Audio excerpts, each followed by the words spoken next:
안녕하세요. 지혜 한 줄기입니다. 오늘 하루가 조금 가벼워지길 바라며 시작하겠습니다. 여러분들은 사람을 볼 때 이 사람이 좋은 사람인지 나쁜 사람인지 어떻게 구분하시나요? 우리는 평생 수많은 사람들을 만나면서 살아갑니다. 그 중에는 나쁜 사람도 존재하겠지만 막상 우리는 그런 사람을 보며 막연하게 저 사람은 왜 저럴까? 하고 가볍게 넘겨버리는 순간들이 많이 있습니다. 만약 여러분들이 그 존재를 한눈에 파악한다면 여러분들의 인생은 훨씬 평온해질 것입니다. 정약용은 18년의 유배를 살면서 수천 명의 사람을 만났습니다. 그가 사람을 판단할 때 가장 먼저 보는 것이 있었다고 기록되어 있습니다. 벼슬도 아니고 돈도 아니고 학식도 아니었습니다. 그런데 놀라운 건 그 기준이 특별해서가 아니라 너무 평범해서 아무도 주목하지 않았다는 사실입니다. 오늘 이 시간에는 지금 내 주변에 있는 사람들이 좋은 사람인지 나쁜 사람인지 파악할 수 있는 5가지 신호에 대해 알려드리겠습니다. 이 5가지 신호를 알고 나면 아마 여러분들의 인생 후반전은 행복으로 시작하실 수 있으실 겁니다. 오늘 이야기 끝까지 함께하고 싶으시다면 구독 한번 눌러주시고 편하게 들어주세요. 첫 번째, 말의 품격은 강함이 아니라 약함에서 나옵니다. 2017년 옥스퍼드 대학교 사회심리학과 연구팀은 지위 기반 언어 공격성에 대한 연구를 발표했습니다. 연구에 따르면 자신보다 사회적 지위가 낮다고 인식하는 사람 앞에서 무례한 언어를 사용하는 사람들은 내면에 깊은 불안감을 가지고 있었습니다. 이들은 상대방을 낮춤으로써 자신의 우월감을 확인하려는 심리적 기제를 작동시킵니다. 연구팀은 이를 약자 표적 공격성이라고 명명했습니다. 이들은 강자 앞에서는 극도로 예의 바르지만 약자 앞에서는 언어의 선을 쉽게 넘습니다. 68세 이정숙 씨는 이런 이야기를 들려주었습니다. 아파트 경비원으로 일하시는 분이 계세요. 나이도 저보다 많으신 분인데 어떤 주민은 그분한테 반말은 기본이고 자기 하수인 부리듯이 행동하더라고요. 그런데 그 사람이 관리사무소장님이나 동대표님 만나면 완전히 다른 사람이 되더군요. 안녕하세요 하면서 90도로 인사하고요. 그 모습을 보면서 알았어요. 이 사람은 상대가 누구냐에 따라 행실이 바뀌는 사람이구나. 상대를 사람으로 보는 게 아니라 위치로 보는 사람이구나 하고요. 약자 앞에서 언어의 선을 넘는 사람들은 매우 이중적인 언어 체계를 가지고 있습니다. 그들에게 언어는 존중의 도구가 아니라 권력의 표현입니다. 상대방의 사회적 위치가 자신보다 위라고 판단되면 극존칭을 사용하고 아래라고 판단되면 하대합니다. 이것은 단순한 말버릇이 아닙니다. 상대방을 인격적 존재로 보지 않고 사회적 좌표 위의 점으로만 인식한다는 증거입니다. 독일의 철학자 임마누엘 칸트는 인간은 수단이 아니라 그 자체로 목적이다라고 말했습니다. 칸트의 말처럼 모든 사람은 그 지위와 무관하게 존중받아야 할 인격체입니다. 하지만 약자 앞에서 언어의 선을 넘는 사람들은 인간 존엄성을 이해하지 못합니다. 우리는 평생 수많은 사람을 만나며 살아왔습니다. 그 중에는 우리를 위치로 판단한 사람들도 있었을 것입니다. 우리가 나이가 들고 사회적 영향력이 줄어들면서 주변 사람들의 언어가 달라진 경험도 있을 것입니다. 그 이유는 우리의 가치가 줄어든 게 아닙니다. 상대방의 본성이 드러난 것뿐입니다. 말의 품격은 상대방의 지위에 따라 변하지 않습니다. 진짜 품격은 약자 앞에서도 흔들리지 않는 존중에서 나옵니다.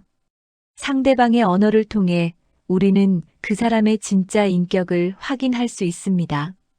두 번째, 분노의 크기가 아니라 분노의 대상을 보면 사람이 보입니다. 2019년 하버드 대학교 심리학과 조슈아 그린 교수 연구팀은 선택적 분노 표출에 대한 연구를 발표했습니다. 연구에 따르면 분노 조절에 어려움을 겪는다고 주장하는 사람들의 상당수는 실제로는 매우 정교한 분노 조절 능력을 가지고 있었습니다. 이들은 자신보다 강한 사람 앞에서는 분노를 완벽하게 억제했고 약한 사람 앞에서만 폭발적으로 표출했습니다. 연구팀은 이를 지위 계산 분노라고 명명했습니다. 즉, 분노는 감정의 문제가 아니라 선택의 문제였습니다. 72세 최영수 씨는 이런 경험을 이야기했습니다. 회사 다닐 때 같이 일했던 부장님이 있었어요. 부하 직원들한테는 소리 지르고 화내고 그러시더라고요. 이것도 못해? 머리에 뭐가 들었어? 이런 식으로요. 그런데 임원들이나 거래처 사람들 앞에서는 완전히 다른 사람이 되셨어요. 웃으면서 괜찮습니다. 제가 바로 처리하겠습니다. 이러시더라고요. 그때 깨달았어요. 이 사람의 화는 감정이 아니라 계산이구나. 화를 낼 대상을 고르고 있구나 하고요. 선택적 분노를 보이는 사람들은 자신의 분노를 감정 조절의 실패라고 포장합니다. 나도 참으려고 했는데 안 되더라. 내 성격이 원래 급해서라고 말합니다. 하지만 실제로는 그들은 완벽하게 분노를 조절할 수 있습니다. 다만 그 조절 능력을 약자 앞에서는 사용하지 않을 뿐입니다. 이것은 매우 중요한 신호입니다. 그들에게 분노는 감정이 아니라 약자를 지배하는 도구이기 때문입니다. 고대 로마의 철학자 세네카는 화를 참지 못하는 것은 약함의 표시다. 진정으로 강한 사람은 화를 낼 필요가 없다라고 말했습니다. 세네카의 통찰은 분노의 본질을 정확히 짚어냅니다. 진짜 강한 사람은 약자 앞에서도 화를 내지 않습니다. 화를 낼 필요가 없기 때문입니다. 우리는 살면서 누군가의 분노를 받아본 경험이 있습니다. 그 분노가 정당한 것이었는지 아니면 우리가 만만해 보여서 선택된 것이었는지를 구분하는 것은 중요합니다. 만약 그 사람이 자신보다 강한 사람 앞에서는 절대 그런 분노를 표출하지 않는다면 그 분노는 감정이 아니라 지배의 도구입니다. 우리는 더 이상 누군가의 감정 쓰레기통이 되어줄 필요가 없습니다. 분노의 대상을 선택하는 사람에게서는 조용히 물러나는 것이 우리 자신을 지키는 길입니다. 세 번째, 시간을 함부로 쓰는 사람은 사람도 함부로 배치합니다. 2020년 MIT 행동경제학 연구소는 시간 가치 위계에 대한 연구를 발표했습니다. 연구에 따르면 사람들은 약속 상대의 사회적 지위에 따라 시간 엄수율이 현저히 달라졌습니다. 상사나 중요한 인물과의 약속은 평균 5분 일찍 도착했지만 사회적으로 자신보다 낫다고 인식하는 사람과의 약속은 평균 20분 이상 늦었습니다. 연구팀은 이를 시간의 차별적 배분이라고 명명했습니다. 즉, 시간 관리는 습관이 아니라 상대방에 대한 존중의 표현이었습니다. 69세 김철수 씨는 이런 경험을 들려주었습니다. 동창회에서 만난 친구가 있어요. 그 친구는 항상 늦어요. 우리끼리 만날 때면 꼭 1시간씩 늦곤 하죠. 미안해, 급한 일 좀 해결하느라 이러면서요. 그런데 한 번은 그 친구가 사업 관계로 만나는 사람이 있다면서 우리 모임 시간을 바꾸자고 하더라고요. 그 사람 만나는 시간은 절대 늦으면 안 된다면서요. 그때 깨달았어요. 이 사람한테 내 시간은 중요하지 않구나. 나는 언제든 기다려도 되는 사람이구나 하고요. 약자와의 약속을 가장자리로 두는 사람들은 시간을 통해 관계의 위계를 표현합니다. 그들은 자신의 시간은 귀하지만 상대방의 시간은 그렇지 않다고 무의식적으로 판단합니다. 중요한 사람과의 약속은 절대 어기지 않지만 그렇지 않은 사람과의 약속은 쉽게 미루거나 취소합니다. 이것은 단순한 시간 관리의 문제가 아닙니다. 상대방을 얼마나 존중하는지의 문제입니다. 프랑스의 작가 빅토르 위고는 시간을 낭비하는 것은 삶을 낭비하는 것이다. 하지만 타인의 시간을 낭비하는 것은 타인의 삶을 훔치는 것이다라고 말했습니다. 위고의 말처럼 누군가의 시간을 함부로 대하는 것은 그 사람의 존엄을 함부로 대하는 것과 같습니다. 우리는 평생 많은 약속을 지켜왔습니다. 누군가를 기다리며 우리의 시간을 내어준 경험도 많습니다. 하지만 그 기다림이 존중받지 못했다면 상대방이 우리를 어떻게 생각하는지가 드러난 것뿐입니다. 진짜 관계는 시간의 평등에서 시작됩니다. 상대방이 누구든 그 사람과의 약속은 동등하게 소중히 여기는 사람이 진짜 품격 있는 사람입니다. 우리의 시간을 함부로 대하는 사람에게서는 우리 스스로 거리를 둘 권리가 있습니다. 네 번째, 베풀물 기억하는 사람은 관계를 쌓고 베풀물 기록하는 사람은 관계를 지배합니다.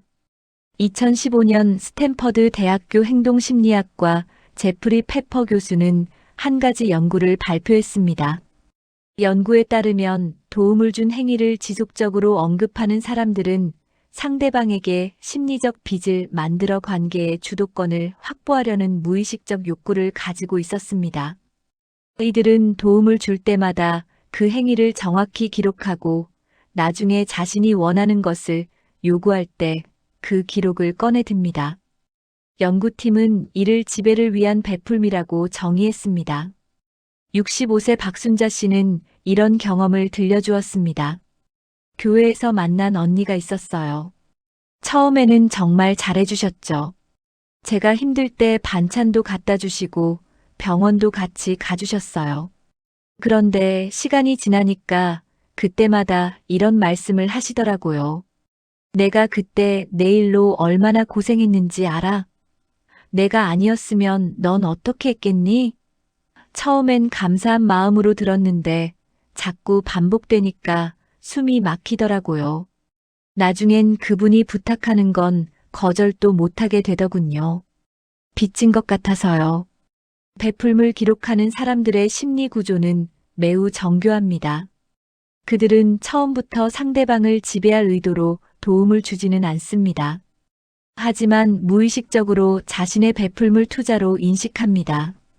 그리고 그 투자는 언젠가 회수되어야 한다고 믿습니다. 이들은 상대방이 자신에게 빚을 졌다는 감각을 계속 환기시킴으로써 관계에서 우위를 점하려 합니다. 진짜 문제는 이런 사람들이 자신의 베풀물 진심이라고 믿는다는 점입니다. 프랑스의 철학자 자크 데리다는 진정한 선물은 대가를 바라지 않는다. 선물이 거래가 되는 순간 그것은 더 이상 선물이 아니다라고 말했습니다. 데리다의 말처럼 베풀미 기록되는 순간 그것은 관계가 아니라 거래가 됩니다. 우리는 누군가에게 도움을 받았을 때 감사함을 느낍니다. 그것은 당연한 감정입니다. 하지만 그 감사함이 평생의 빚으로 변질되어서는 안 됩니다. 진짜 베풀문 조용합니다. 진짜 베풀문 상대방이 잊을 때까지 기다려줍니다. 반면 지배를 위한 베풀문 시끄럽습니다. 끊임없이 자신의 희생을 상기시키며 상대방을 심리적으로 묶어둡니다. 우리가 관계에서 숨이 막힌다면 그 관계에서 우리가 받은 것이 베풀민지 투자인지를 한번 되돌아볼 필요가 있습니다. 다섯 번째, 공감에도 방향이 있는 사람은 관계에서도 방향을 계산합니다. 2018년 예일대학교 심리학과 폴 블룸 교수 연구팀은 흥미로운 실험을 진행했습니다. 참가자들에게 동일한 고통을 겪는 두 사람의 이야기를 들려주었습니다. 한 사람은 사회적으로 성공한 사람이었고 다른 한 사람은 경제적으로 어려운 상황에 처한 사람이었습니다. 놀랍게도 참가자들은 동일한 수준의 고통임에도 불구하고 사회적으로 성공한 사람에게 더 많은 공감을 표현했습니다. 연구팀은 이를 선택적 공감이라고 명명했습니다. 인간은 자신에게 이득이 될 가능성이 있는 대상에게 더 많은 감정적 자원을 투자한다는 것입니다. 70대 초반의 김영희 씨는 오랜 친구 관계를 정리한 경험을 이렇게 말했습니다. 30년을 함께한 친구였어요. 제가 건강했을 때는 정말 다정했죠. 그런데 제가 무릎 수술을 받고 거동이 불편해지자 전화도 잘 안 받더라고요. 그러다가 제 아들이 대기업 임원이 됐다는 소식을 듣고는 갑자기 연락이 오더군요. 언니, 요즘 어때? 많이 외롭지? 하면서요. 그때 알았어요. 이 사람의 공감은 내가 아니라 내 주변 환경을 향한 거였구나 하고요. 선택적 공감을 보이는 사람들은 매우 정교한 심리적 계산기를 가지고 있습니다. 그들은 상대방의 고통 자체보다 그 고통을 위로함으로써 자신이 얻을 수 있는 사회적 자본을 먼저 계산합니다. 권력이 있는 사람의 슬픔에는 깊이 공감하지만 약자의 고통에는 무관심합니다. 이것은 공감 능력의 부족이 아니라 공감의 전략적 배치입니다. 독일의 철학자 아르투어 쇼펜하우어는 이렇게 말했습니다. 진정한 연민은 타인의 고통을 나의 고통으로 느끼는 것이다. 그러나 대부분의 사람들은 타인의 고통을 자신의 기회로 계산한다. 쇼펜하우어의 통찰은 200년이 지난 지금도 여전히 날카롭게 우리 사회를 관통합니다. 인간관계에서 가장 중요한 것은 상대방이 나의 어떤 모습에 공감하는가입니다. 성공한 내 모습에만 공감하는 사람은 내가 실패했을 때 다들 떠나갑니다. 건강한 내 모습에만 관심 있는 사람은 내가 아플 때 다들 사라집니다. 진짜 관계는 내가 아무것도 아닐 때, 내가 아무것도 줄 수 없을 때도 곁에 머무는 사람과 만들어집니다. 공감의 방향을 계산하는 사람을 알아보는 가장 확실한 방법은 내가 약해졌을 때 그 사람이 어디에 있는지를 보는 것입니다. 오늘 우리는 사람을 대하는 태도에서 드러나는 5가지 신호를 함께 살펴보았습니다. 이 5가지 신호는 모두 한 가지 본질을 가리킵니다. 인간관계는 사건이 아니라 태도의 반복에서 진실이 드러난다는 것입니다. 우리는 평생 수많은 사람을 만나며 살아왔습니다. 그중 어떤 사람들은 우리를 진심으로 대했고 어떤 사람들은 우리를 도구로 대했습니다. 이제는 그 차이를 명확히 볼 수 있는 눈이 필요합니다.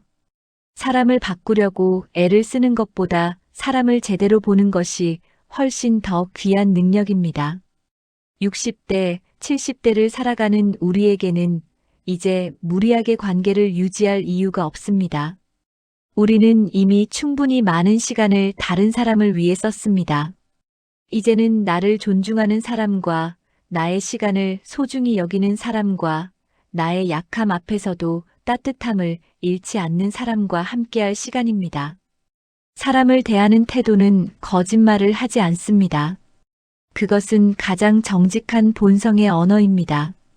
우리가 그 언어를 읽을 수 있다면 우리는 더 이상 관계에서 상처받지 않을 수 있습니다. 더 이상 우리의 선함을 이용당하지 않을 수 있습니다. 그리고 진짜 우리를 소중히 여기는 사람들과 남은 시간을 평화롭게 보낼 수 있습니다. 사람을 보는 눈을 가진다는 것은 세상을 냉정하게 본다는 뜻이 아닙니다. 오히려 나를 지키겠다는 뜻입니다. 우리는 상처받지 않으면서도 여전히 누군가에게 따뜻할 수 있습니다. 이용당하지 않으면서도 여전히 누군가를 도울 수 있습니다. 그 균형을 찾는 것이 남은 인생을 지혜롭게 사는 방법입니다. 우리 모두 조금씩 더 따뜻하면서도 지혜로워질 수 있으면 좋겠습니다. 사람을 만나며 살아온 시간만큼 사람 때문에 삼킨 감정도 많습니다. 하지만 사람의 본성은 큰 사건보다 힘이 작동하지 않는 순간의 작은 태도에서 더 정직하게 드러납니다. 이 영상에서는 정약용의 통찰과 현대 심리 연구를 바탕으로 관계에서 스스로를 지키는 눈을 키우는 관찰의 기준과 인간 심리의 숨은 구조를 해설합니다. 누군가를 바꾸려는 방법이 아니라 나를 보호하는 시선의 힘을 이야기합니다. 남은 삶을 더 평온하고 지혜롭게 지키는 관계의 감각을 함께 따라가게 됩니다. 오늘도 끝까지 함께 해주셔서 감사합니다. 마음이 편해지는 시간이셨다면 구독과 좋아요로 함께 해주세요. 지혜 한 줄기였습니다.